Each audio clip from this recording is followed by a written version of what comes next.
Have you ever stared at something so long that somehow time seems to fade into obscurity?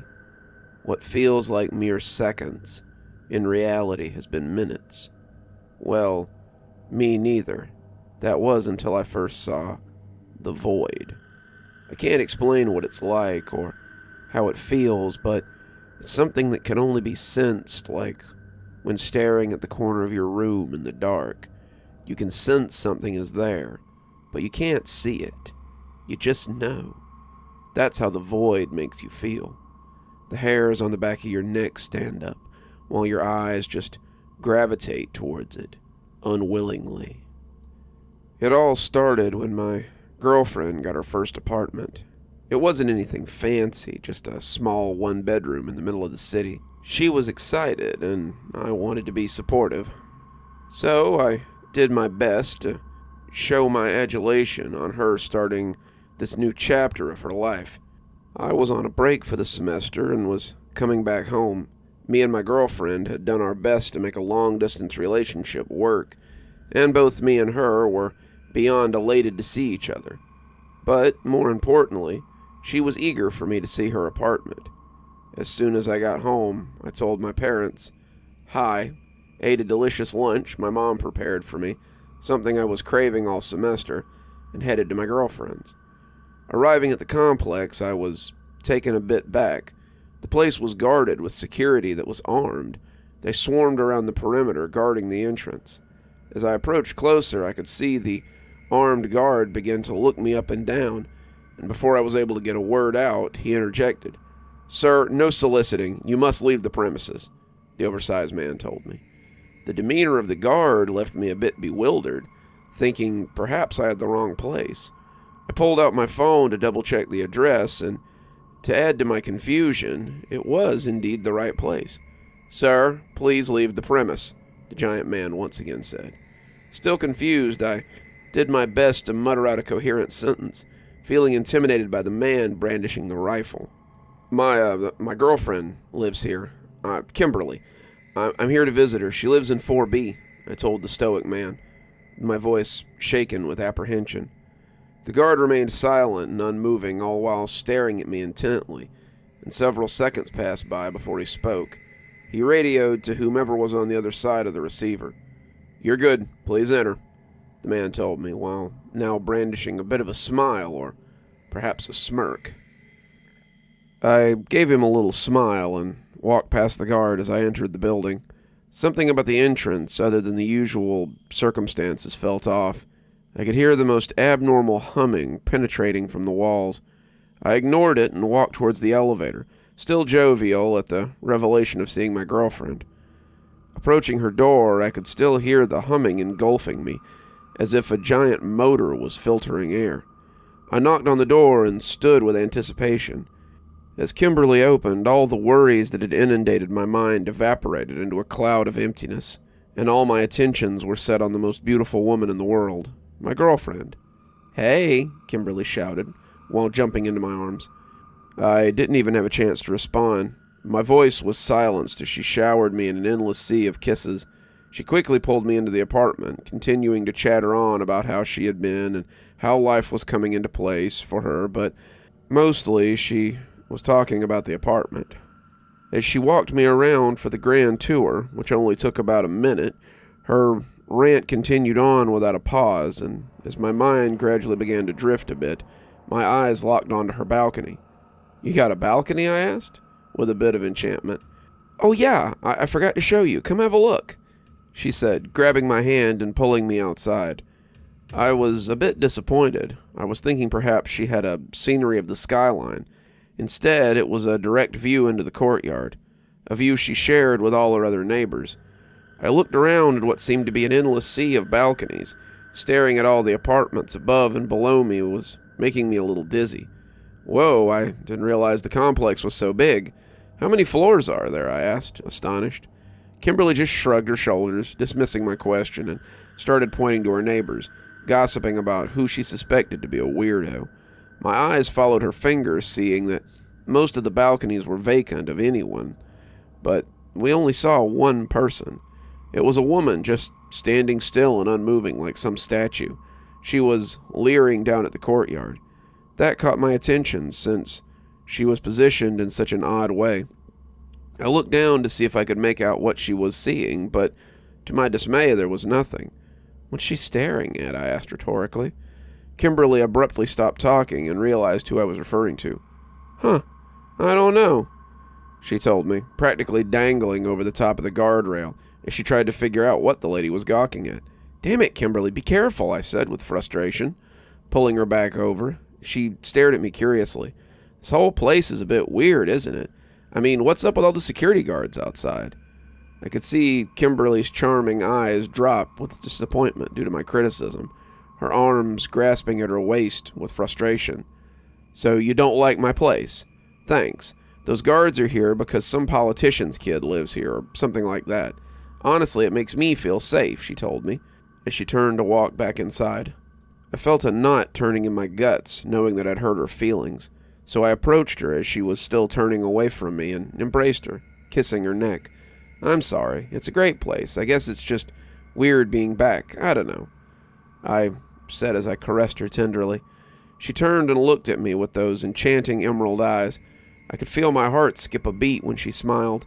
As night progressed, I tried to brush off the weird encounter with the balcony and just enjoyed myself with the love of my life. As we watched movies, I stayed the night and found it difficult to sleep. I lay in bed staring up at the ceiling as my girlfriend breathed deeply in her slumber. It was that humming. I could still hear it. I got out of bed and walked into the living room, grabbing at my head, feeling an intense pounding permeating. The sound seemed to be coming from outside. I walked towards the balcony cautiously and slid the glass door open, the moonlight showing the complex in a vibrant blue tint. I stepped out onto the balcony, hoping that the fresh air would relieve some of my anxiety. Instead, I was presented with the most frightening sight. The lady from earlier was standing on the same place, staring down at the courtyard. "Ma'am, are you okay?" I asked, directing my words towards the woman. She remained still and unresponsive, the surrealness of the situation sending a chill down my spine. That's when my caution morphed into a bit of terror. Through my peripherals, I noticed that there were now more neighbors on the balcony, all standing in that same emotionless stance. I turned to get a closer look at the others and realized that they too were staring down at the courtyard. As I stared at them with disbelief, one man turned his gaze to me, catching me completely by surprise. His expression was riddled with pure terror, defeat engulfing his eyes as they glistened in the moonlight from tears. I could feel him whispering something to me from across the courtyard, and as my brain did its best to put the words together that he was mouthing, I soon realized he was asking for help. I stepped back into the apartment, horrified, my retreating away from the moonlight balcony. "Hey!" I practically jumped in the air like a scared cat, my girlfriend having startled me. "What are you doing? Why'd you get out of bed?" Kimberly asked. I remained quiet for a few seconds, trying to recover my breath as it had escaped me, my heart still beating 1,000,000 miles an hour. "Sorry, I couldn't sleep. That humming was bothering me in the balcony." "Again with the balcony. Just don't go out there if it bothers you so much. What humming are you talking about? The air conditioning?" Kimberly asked angrily. I understood that she must have felt I was criticizing her apartment, so I didn't respond. We just went back to bed. The next morning, I went back to my parents' house under the guise of wanting to spend some time with my family. Well, at least that's what I told Kimberly. In reality, I couldn't spend another minute in that horrid apartment. Just thinking about what had happened last night made my skin crawl, and I could feel a wave of relief wash over me knowing I was far away from that place, away from those people. Days passed, and it quickly turned into a week. My mother became curious as to why I was no longer spending time with my beloved girlfriend. "I don't get it. Summer's almost over, and soon you'll have to go back to school. Why don't you spend the last week with her? Or did you guys break up?" I didn't know how to respond. In all honesty, I hadn't even talked to Kimberly in weeks. In fact, she hadn't even texted me or called me for some reason that left me feeling a little bit left out.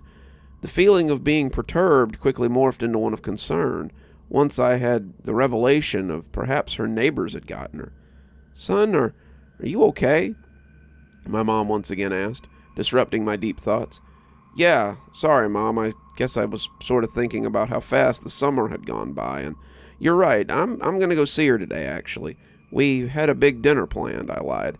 No need to get her involved with this apartment nonsense, I thought. I reached into my pocket to retrieve my phone and nervously searched for Kimberly's number. I dreaded calling her, knowing what place she lived in, almost as if the complex could sense my fear.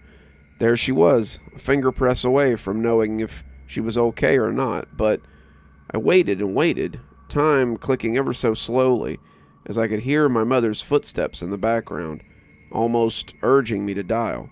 Click. The phone didn't even ring, it just went straight to voicemail. Somehow, in the back of my mind, I knew what had happened. The place wanted me to go there. It wanted me to rescue Kimberly. As I stood still, lost in my own contemplations, I couldn't explain anything other than divine intervention took control of my limbs, and with haste I made my way out the door into my car. I was going to save the love of my life. Arriving at the apartment, I noticed the armed guards were no longer present. I didn't see any movement of life outside at all, in fact. The complex was desolated. I could hear that dreaded humming from outside, the sound that was getting louder. I almost regretted my decision to come back to this place, but I had to save Kimberly. I cautiously made my way up to her apartment, and to my dismay, the door was wide open. The apartment was absent of sound or any light, darkness protruding out into the corridor. "Kim, are you there?" I called out. I breathed in deeply, swallowing my trepidation as I walked into the apartment. As my eyes adjusted to the dark, I wandered around, still calling out for Kimberly, and that's when I saw her. She was out on the balcony. She stood unmoved as her body cradled back and forth in one place, as her head was positioned down towards the courtyard. I quickly ran to her, grabbing her shoulders and turning her to face me, but her gaze was vacant. Her eyes glazed over. "Kim, answer me. What happened? Snap out of it," I demanded, as her tears began streaming down her face. She remained unresponsive, a bit of drool sliding down her chin. She was completely gone, and all I could do was embrace her, crying, wishing that she would come back. That's when I heard her voice. It was calling me to the courtyard. "Kim?" I whispered out, utterly confounded. I carefully looked over the balcony, my eyes crawling as it gazed down at the dark courtyard. All the neighbors were still in their same positions. That's when I finally saw it. It was something I'd never seen before, some sort of chasm that glowed. I don't know how I couldn't have seen it before. "I'm down here. It's beautiful. Come down here with me," Kimberly's voice told me. That humming, it was coming from that void, and now I couldn't look away, as I just kept staring into it. Kim's down there. I just want to be with her. I don't know how long I've been staring at it, but if you ever hear a humming, just know it's coming from the void, and whatever you do, don't stare into it. You're still here. I thought you might be. Thanks for joining me for tonight's story. If your insatiable appetite for horror knows no bounds, might I suggest one of our playlists, or one of our previous stories in the archive? There should be one appearing at the end of the story any minute now.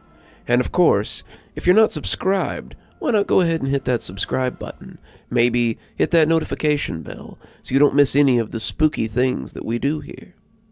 If you prefer your horror a little more analog, you can always pick up one of my books. There's a link below to my latest, and it'll take you to all the great things that I've posted on Amazon. For my book lovers in the audience, I always suggest coming on down to Patreon so you can become part of my ghostly reader tier and get a book anytime I write one, which is usually about twice a year. Speaking of my patrons, let's go ahead and thank them, shall we? Thanks to Unicorn Hollow for being our spooky ghost contributor. Thanks to Janet and Lady Vengeance for being our spooky skeleton tier contributors. Thanks to Hi Stacy, Winter, Xaronan, Emily Coltsfoot, Stephanie Carrington, Marianne Schuler, Tyler Parker, and Jennifer Damron for being our ghostly reader tier contributors. Thanks, everyone. We just couldn't do the show without you. If you think you might like to support the show in a more monetary fashion, come on down to Patreon. I have many tiers. I'm sure you'll find one that suits you best. I always recommend the Ghostly Reader tier, since you get a signed book anytime I write one on your doorstep. But I have many tiers, and again, I'm sure you'll find one to suit you.